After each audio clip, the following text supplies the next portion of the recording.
another movie pickups video, and I've fallen kind of behind when it comes to movie pickup videos, so this time I have a bit bigger pile of movies than I usually do. I usually try to keep these like 5, maybe 6 movies, just so I can kind of get through this, because I like to babble about stuff a lot. This time I'm gonna move faster. I got 9 movies, and one of these actually has 2 movies, and one of these has 4 movies, so it's 13 movies. So yeah, I'm just gonna quickly go over these, what I thought about this, and I gotta say, this is a fantastic pile of classics, cult classics, all kinds of classics. Whew. So if you're a fan of strictly modern movies, this video might not be for you, because the newest one I got there is from '93, and it's a Italian zombie movie. Yeah. Sorry, Jen. I like old shit. Let's start this video, and first I'm gonna go through, I got a couple westerns, so, you know, well, 3. One's kind of debatable if you can count that as western, but I got at least 3 westerns. And one is a double pack. It's A Pistol for Ringo and The Return of Ringo. This is a story of the famed angel-faced mercenary of the West, Ringo. Now these are Italian westerns. The first one though, it doesn't really feel like that Italian western. It feels more like almost 50s American western more than spaghetti western. The second one is grittier. First one, Pistola per Ringo, came out 1965, and the sequel, Ritorno di Ringo, came out 1966. I've heard about these Ringo movies a few times, so I was curious. I wanted to get into this and see these myself, and there's a weird contrast difference when it comes to both these movies. The first one, yeah, like I said, it feels like kind of 50s western, almost from US, with some almost comedic tone. It's got more lighter tone. I mean, sure, they're still shooting people, but basically in that one, Ringo ends up in jail because he shoots 4 guys. But they were coming and hassling Ringo, so, you know, he had to shoot them. You found him, I reckon. 'Cause I'm Angel Face. Anyway, there's a Mexican gang who take hostages in this what do you call that? Villa? Or it's just ranch, but it's like this rich dude's ranch. So yeah, the Mexican gang goes there and they take hostages because the sheriffs and marshals are after them, and they're heavily armed, and like I said, there's hostages, so the marshals can't just run in there. So they release Ringo, but they make a deal with him, you know, if he infiltrates the gang and helps take them down. And yeah, it's basically an infiltration movie. It's kind of fun. Like I said, it's got weird tone for a western movie. Almost feels kind of comedic at times, and I really enjoyed it. It was lighter than what I usually watch. Ringo seemed to be kind of more happy-go-lucky guy, you know, rascal almost. It's a matter of principle. Never enter into a deal for less than 30%. It was enjoyable. It wasn't the best western I've seen, but out of these 2, I actually liked the first one more. I was shocked because it seemed like online everyone said that the second one was better, but I think I watched so many depressing, darker western movies that something a little lighter felt like a kind of change of pace. So not sure if you can hear that, but there's ambulance or something going there. I don't know. Probably some drunk dude who fell asleep in the snow or something. I don't know. It's a small town. Nothing really happens here. So, but yeah, I did enjoy A Pistol for Ringo. That was a fun movie. And The Return of Ringo, well, that just starts kind of way more depressing, and Ringo has lost kind of all the laughter he had in the first one, and It's too much for just one man.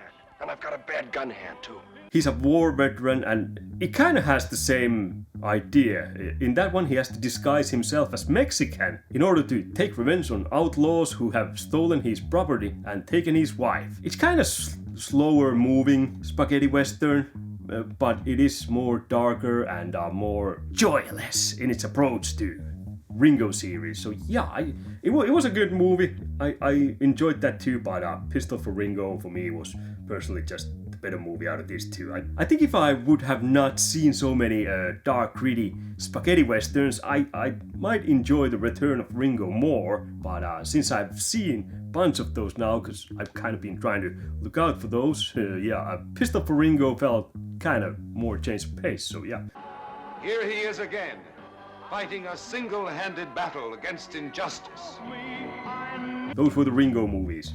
Next movie I have is a western also, but this one stars a woman cowgirl, I guess. It's a revenge flick, and it's a movie called Hannie Caulder. If you weren't the sheriff, I'd call one. Your bottom's wet. So's your chin. Starring Raquel Welch. I'm not sure if I've seen anything from Raquel before. I might have seen something, but I do believe this was the first movie I saw where she was starring in, or I've forgotten. Kind of hard to forget, because she's gorgeous. I really enjoyed this movie. This was great. It's not the best Western, but yeah, really just enjoyable. This was kind of more hits the entertainment factor than the gritty and all that. Although there is that. This one actually starts really dark. There's 3 bandits and they do a bank heist or something. I believe it was bank. And anyway, they rob that at the start of the movie, and obviously they have to flee because the marshals are there, and they shoot a lot of folks, and then they end up in this farm where there's a man and they shoot the man, and Raquel Welch is the wife, and well, they have their way with the wife. Let's just say that, and yeah, that's super dark. Good old time we had back at your place. Depends on which side of the good old time you were on. But after that, this movie has weirdly comedic tones at times. Even right after they're done with her, the 3 guys leave the house. The last one just kind of comes out, and he's got a what do you call those? Lantern, yeah. And even that's made kind of comedic, how he just kind of wobbles out and all tired because he's done his thing, and just throws the lantern inside the house. It was kind of like, and then the place burns down. Even that's kind of comedic, which is weird after such a rough scene. If you take the struggle snuggle part out of this, this actually would be kind of more lighthearted and fun Western, but that kind of elevates the atmosphere in this movie to some people really uncomfortable levels. That's never a good thing, you know, the struggle snuggle. So when the tone is kind of lighter overall, it feels really weird. Anyway, Raquel Welch wants revenge. There's a bounty hunter who happens to ride past the ranch, and they have their thing, and it ends up with the bounty hunter teaching Raquel Welch's character how to, you know, shoot a gun and all that. So in that sense, pretty basic story. The bad guys, who were actually brothers, were played by Strother Martin. I'm not sure if I've seen him in a lot of things. Don't know. And also Jack Elam, who you might know from, I know him best from Cannonball Run movies, the 1 and 2. He was the crazy doctor who kind of had the eyes that went all over. Well, he has that kind of lazy eye, so yeah. I fucking loved him in Cannonball Run. Probably my favorite character in Cannonball Run movies, the doctor. Strap it on. Can I put my pants on? And Ernest Borgnine. Got another Ernest Borgnine movie. Kind of a happy accident. Also featuring Christopher Lee, Dracula. What the hell? I said Dracula. Probably a lot of the people there are like, who? I should have probably said from Lord of the Rings. Well, fuck. No, I can't remember who. He was that other wizard dude who didn't get along with Gandalf. I've seen the Lord of the Rings movies like once. They were good movies, not saying that, but I don't know, I just never felt like watching them again. But to me, he's Dracula. And this, I believe, is actually his only Western, which is weird, because that dude's done like 2,000 movies, and he's been in everything. Star Wars, Lord of the Rings, Dracula. I can't remember all of those, but he's been in a lot of things. I was surprised. This is the only Western Christopher Lee's been in. This was kind of short movie, 85 minutes. It could have used maybe a little more storytelling, in my opinion. Kind of just flew by and then it was over. I really enjoyed this. This was a fun movie. I do dig this. I gotta get into more Raquel Welch stuff. Really digging her. Hannie Caulder. Next movie I got, after The Convoy, I wanted to get into more Sam Peckinpah movies. I don't think I've seen any of those really. When I checked the list, what the guys directed, so everyone was suggesting, was it Pat Garrett and Billy the Kid or what? I'm gonna buy that at some point, definitely. And you know, the Straw Dogs. I've only seen the remake, which is sad, but yeah, I haven't seen the original Straw Dogs, but I'm gonna buy that at some point. And there were some others, but I wanted to go with this because Sam Peckinpah said that this was kind of the most. I'm not sure if he's used the words best movie he ever made in his opinion, but this was the most him in a movie form that he ever made. And yeah, it's Bring Me the Head of Alfredo Garcia. Have a drink. Ow.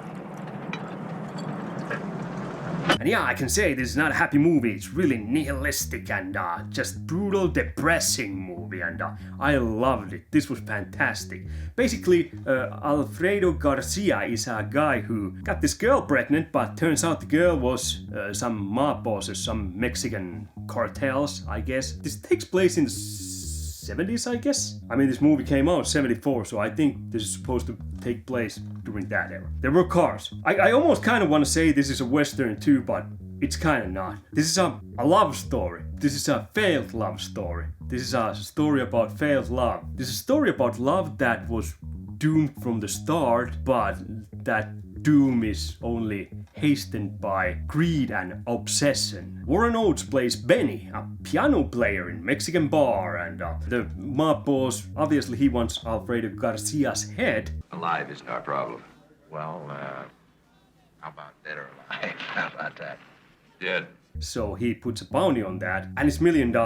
So anyway, Benny, who's the piano player, gets a whiff of that, and he has a girlfriend, kinda, except not, a prostitute, played by Isela Vega, and, piano player, prostitute. Well, that's a kind of pairing that doesn't really seem to have any future, but they do love each other. Well, I think Benny loves Elida more than Elida loves Benny. Elida kind of still is really comfortable with her job, so it's a doomed relationship. Really interesting. There's this kind of weird twist in this movie. Alfredo Garcia is actually dead, so they have to go and find his grave and dig up the body and remove his head. And there's a bunch of people who are after that head. Just really depressing. I love this movie. This was great. I like depressing stuff. Warren Oates actually plays Benny great. I've seen Warren Oates in some things, but he's kind of guy who never kind of stuck with me. I've never been out looking for his movies ever before, really. After this, I might though. I always had this kind of image that Warren Oates just did these kind of family-friendly movies more. I don't know where I got that image. I don't even know any other movies where he's been, but he doesn't really look like the kind of guy who'd be in this type of movie. I don't know. But he fits really good. It's one of those situations where you have to see to believe. And I saw, and now I believe, in Warren Oates. Alright, gotta pick up the pace. Next one I got, this is the collection that has 4 movies in it, and I was a huge fan of Sonny Chiba's Street Fighter trilogy. So of course I had to get Sister Street Fighter collection. Sister Street Fighter, So Shiomi, beautiful and lethal. These are kind of spin-offs from Street Fighter movies starring Etsuko Shihomi, who is the woman who plays the Sister Street Fighter in this one. And it also says, and Sonny Chiba, but Sonny Chiba is only in the first movie. So that's kind of false advertisement in the cover there, which the first movie is the best one out of these. The first 3 movies are great. The fourth one was actually dozed off a little bit in the fourth one. I missed a little bit, but yeah, the fourth one isn't even same character. Same person starring Etsuko Shihomi, but yeah, she's not playing the same person as in the first 3 movies. Now when it comes to the overall plot of these movies, the first one, Etsuko Shihomi, she's assigned to find her brother, who's undercover cop. Also, there's mobsters who are smuggling stuff in the country, Japan. Etsuko is actually half Chinese, half Japanese, and I believe it was the start of every one of these movies where she's in Hong Kong first, and then she gets an assignment and goes to Japan. I think that's how it went. But yeah, save brother, stop the smuggling gang. You know what the plot is in the second movie? Save someone, stop the smuggling gang. You know what the plot is in the third movie? Save someone, stop the smuggling gang. You know what the plot is in the fourth movie? In that one there was like this studio who was in the drugs or something. I think they were smuggling too, but yeah, that one wasn't good. But the first 3 movies, it's almost identical. The whole story from start to finish. But I really enjoyed this, especially the first one. First one has Sonny Chiba also. Sonny Chiba is not playing the guy he plays in Street Fighter movies. I can't remember his character's name now, but yeah, he's not playing that one. He's playing this other person who's helping Etsuko. He's not really too much in the movie, but somewhat, yeah. We get to see Sonny Chiba kick ass too. I gotta say, the whole plot lines and all those aside, these are just your straightforward Japanese martial arts movies pretty much. Etsuko Shihomi, I was really impressed how she executes the moves and all, kicks, punches. I mean, yeah, she's a small girl. Well, apparently not if you ask the director. There was Sonny Chiba's interview in the extras here. I watched that, and apparently there was like, was it 12,000 or 14,000 women who wanted the role, who were, you know, trying to get the role. So the studio narrowed it down to, it was like 12 or 15. That's insane amount to go through people, you know. And I bet they went through first 100 and we'll take these. Anyway, so Sonny Chiba actually asked the studio executives, you know, if Etsugo Shihomi made the cut, and they said no. So Chiba asked why, and the studio said, well, you know, she can't really act, and well, you know, she's got big feet and broad shoulders, basically saying she's ugly as shit. Yeah, maybe not the most conventionally, not like a supermodel type Japanese person, obviously not, but anyway, Chiba pretty much said that she can train her, and I believe she was actually a student of Sonny Chiba. That's why he really wanted her in this movie. I'm telling you, they went with the right choice. I don't give two shits what the other girls look like, but she can kick, she can punch, it looked great.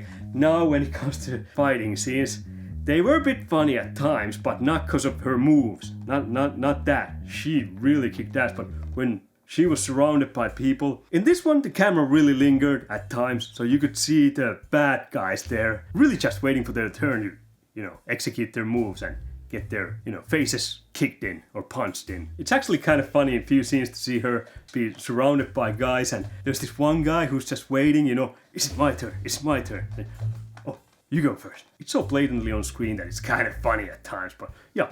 Still, really enjoyed these movies, the first three. The fourth one, like I said, I kind of dozed off, and it seemed bad. And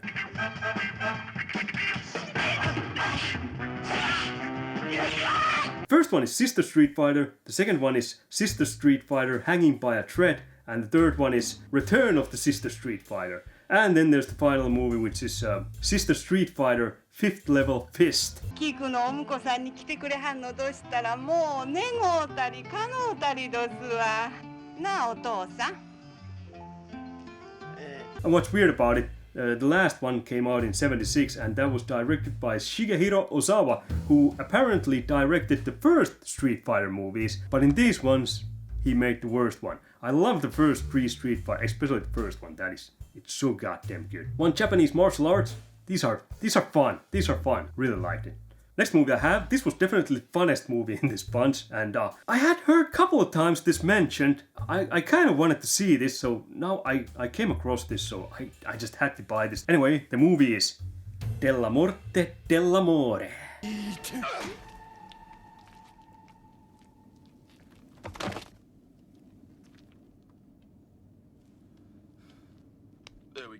Starring Rupert Everett. He makes American movies these days, doesn't he? This came out in 93, and yeah, this is an Italian movie. They speak Italian. You can put the English dub, but I watched it in Italy. Oh shit! I forgot, this has a reversible cover. I have to blur out that cover. Fuck, because it had some boobies. There we go. This is a dollar cover, and I'm changing it back once I'm done with this clip. But yeah, zombies, sex, and guns. Oh my. Oh, yeah. Now I remember. You threw up on me. How sweet. Best way to describe this movie, I'd say this is brain dead or dead alive if you're from North America in existential crisis. I'm gonna say if you enjoy Peter Jackson's Brain Dead or Dead Alive in North America, you're probably gonna enjoy this one too. It's not quite as good, but still really enjoyable and fun zombie movie. This one has kind of unique premise. Rupert Everett is the cemetery man. He, you know, digs graves, but that's not all he does. Some of the bodies, they wake up 7 days after they've been buried. So he's there to take care of them, you know, shoot them in the head or whack them with a shovel or something like that. So they stay dead and then bury them again. You claim they come to life within 7 days of burial. Nagi! They came back sooner than we thought! Now why are the dead waking up? Is it happening all over the world? Don't know. That's what Rupert Everett's thinking in this movie, and there's never an answer. It doesn't need an answer. That's not the point. Anyway, there's Anna Falchi, who is sexy as shit. So Rupert Everett's character kind of falls in love with her. They have sex. They meet while it's her husband's funeral. That's hot. You know, don't just stay and wallow in sorrow. Get back on the pony, or Rupert Everett's dick. Which I'm actually not sure if it worked. Scratch that. It did work, but for some weird reason, he has this reputation throughout the town that he's impotent. Like I said, this is a weird movie. Anyway, they have sex, and the husband comes alive and bites Anna Falchi. Anna Falchi dies, so Rupert kind of starts losing his mind. He starts seeing Anna Falchi's character in some women out there, so at some point he sees Death, and Death says, you know, the dead belong to him, so why not go shoot the living, you know? Take care of the problem before it escalates and the dead come back alive, so start shooting people in the head. If you don't want the dead coming back to life, why don't you just kill the living? I don't want to spoil too much. This is one that you gotta see. Try to find this, try to see it. I don't know, this might actually be on YouTube or something. This is one of those older movies that you can actually many times find from YouTube. Yeah, I loved this. This was great. I watched this actually twice. I watched this the other day again because it had been a couple of months since I watched this. I wanted to actually remember what I'm talking about when I'm talking about this. So yeah, Zombie Splatter from Italy. It's pretty awesome. Pretty awesome. We're down to the last 4 movies, and these are all kind of connected to each other, so that's why I left these last. First one I have is The Stone Killer, starring Charles Bronson. So, you like Los Angeles? It's better than a sharp stick in the eye. I think I mentioned I'm on a bit of a Charles Bronson binge. I've been watching a ton of Charles Bronson movies. I'm trying to buy these. Love the guy. Charles Bronson, fucking fantastic. The Stone Killer. This is a kind of, if Charles Bronson had been in Dirty Harry movies, this is Charles Bronson's Dirty Harry. It's not as good as Dirty Harry, at least the first one. Well, I might say this is better than Deadpool. Dirty Harry Deadpool, not Deadpool the guy everyone these days knows. Or was it Deathpool?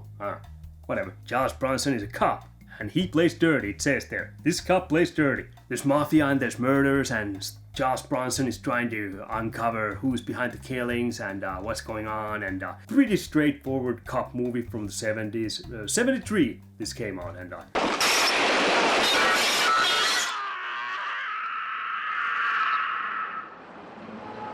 directed by Michael Winner, who also directed Death Wish 1, 2, and 3 with Charles Bronson, and also Chateau's Land and The Mechanic. I gotta say, this is probably the weakest movie they made together, because some will probably say Death Wish 3, but I really love that. That's just great 80s cheese. But this one, still enjoyed this, but I think the biggest problem was this was kind of advancing in a rapid pace, sort of. I think this would have benefited from bit slower storytelling at times, but I do like that it doesn't take its time and wallow in places. It constantly go forward, and this is just enjoyable 70s cop film.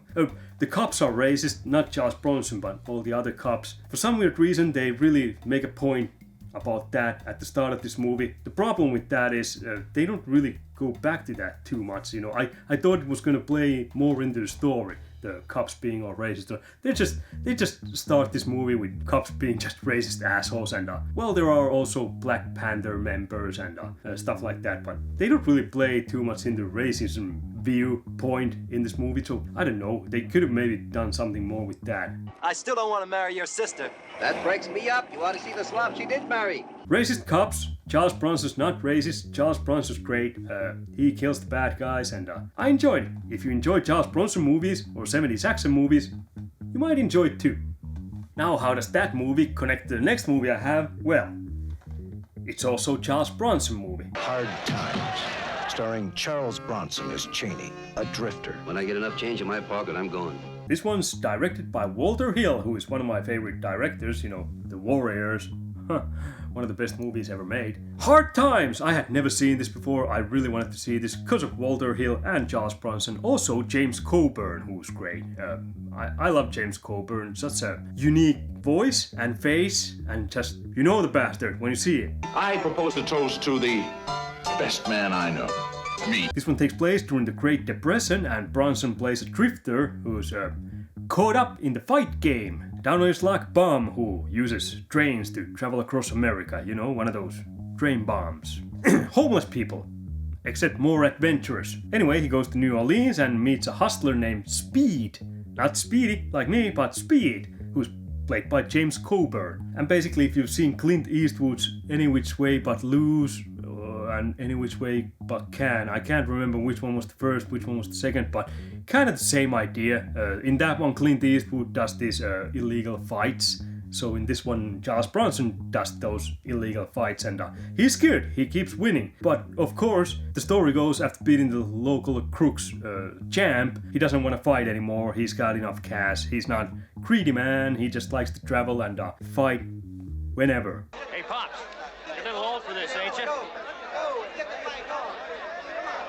So obviously the bad guys have to bring the kind of baddest man in all of US to New Orleans, and they try to get the fight set up with Charles Bronson, and he's not really happy about it. He doesn't want to fight, so they have to leverage by doing all kinds of dirty tricks, and yeah, that really basic plot you've probably seen if you watch these older movies, especially, you know, especially older fighting movies. That's how it goes often. Someone's always forced to fight. Except in this one, they don't really go too overboard like in some of those movies, you know, with kidnapping and killing and all that. And this is actually really good Great Depression era drama. I mean, it has a couple of fights, but mostly it's just drama movie about a homeless guy who's trying to earn a living by fighting, and James Coburn's hustler who's trying to fix the fights, or, you know, get the fights, not fix the fights, but get the fights, because Bronson's character is so great. Bronson's character is Cheney, called Cheney, yeah. This was first movie Walter Hill ever directed, and yeah, I really dug this. This is really minimalistic movie in a sense. It doesn't really have, it's got the plot that's going on for it, and that's about it. Nothing too extravagant. The fights are really 70s style, but they're, you know, nice, and they have that illegal street fight feel to them.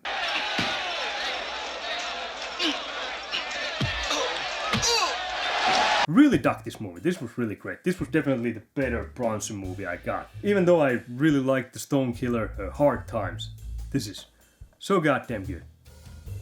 So how does that Bronson movie connect to the next movie I have? Well, this one doesn't have Bronson in it, but it's got the same director, Walter Hill, and the movie is The Driver. A couple of years ago, we worked a 2-car job. You already have a driver. You don't have the balls for driving anymore. Came out 78, and no, this one doesn't have any connection to the Driver series, you know, the game series where you drive in those 70s cars and all that. Might be influenced by this, but other than that, no.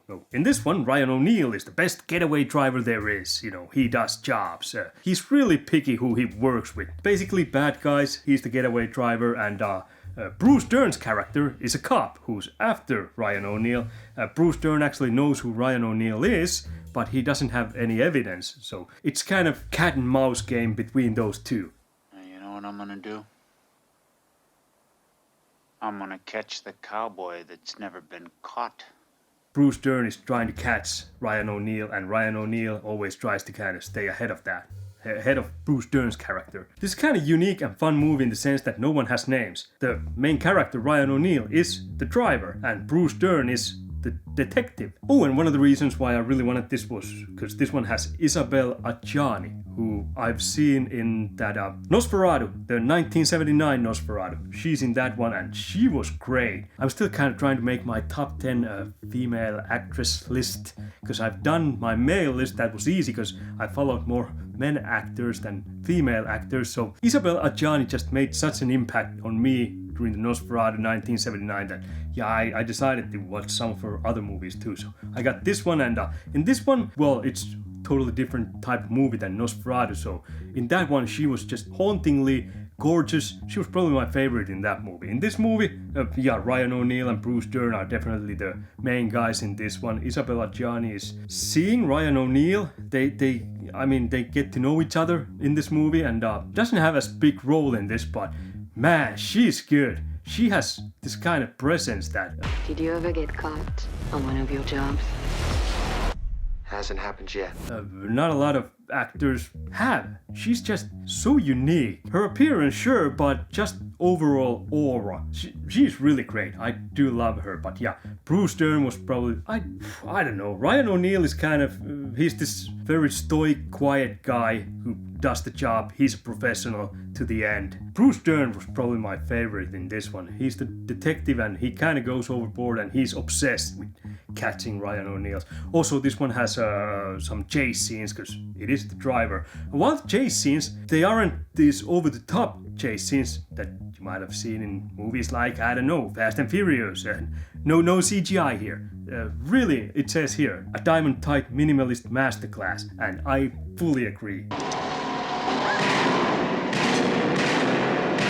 The chases, they're so great. They feel so good. They have this kind of, they're intense and they have this energy without making it over the top, you know, they're more realistic chases, and I really dig that. I take chases in this movie over any Fast and Furious any day of the week. Just really great. And the end conclusion, I loved it. It was so great. Gotta say, I kind of didn't see that one coming. I kind of did, but I kind of didn't. It was kind of surprising. At the end here. Yeah, really just dug this. I'd say if you enjoy tight character-based movies, this one for you. This was great. Then finally we get the last movie of this part. God damn it. I think I talked way too much during every movie. Anyway, this one, how does this link to the last movie I got? Well, this one has one of the same actors, or actresses, Isabelle Adjani, and I had to get this. Everyone was up in my ass about this movie, and you gotta get this, and I've actually been trying to get this for several months now, but yeah, this is hard to find. This was a bitch to find, but I just came across this. I think it was Facebook Marketplace, somewhere around there, and I'm getting that. I'm fucking getting that. I'm buying that now. So yeah, I got this and didn't regret it. This was a great movie. Loved it. Possession. Oh, fuck. It's got boobies on the cover, so... Well, here's behind. Guess I'm just gonna show the behind here, because... Is YouTube gonna kick me out for those? Nah, it's cover art. It's not gonna...